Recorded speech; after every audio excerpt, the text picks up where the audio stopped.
നാളെ നമ്മൾ നാട്ടിലേക്ക് മടങ്ങുക. ഈ തീരുമാനത്തോട് ഞാനില്ല. ഞാൻ വരില്ല.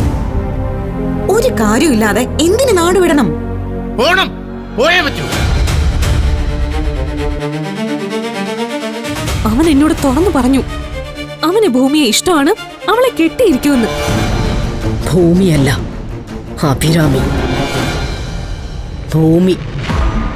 അവൾ എത്ര കാലം ജീവിക്കുമെന്ന് ഉടനെ അറിയാം. ഇവിടുന്ന് പോവാൻ എന്തോ ഒരു കാര്യം അച്ഛനെ പ്രേരിപ്പിക്കുന്നുണ്ട്. ഭൂമി ഈ ഭൂമിയിൽ ഉണ്ടാവില്ല. അപ്പോ അതുവരെ തന്നെ കാണാൻ പറ്റില്ലേ? സാറിനിപ്പോ എന്നെ ഇഷ്ടമാണ് അല്ലേ? എന്നേക്കുമായിട്ടല്ലല്ലോ ഈ യാത്ര.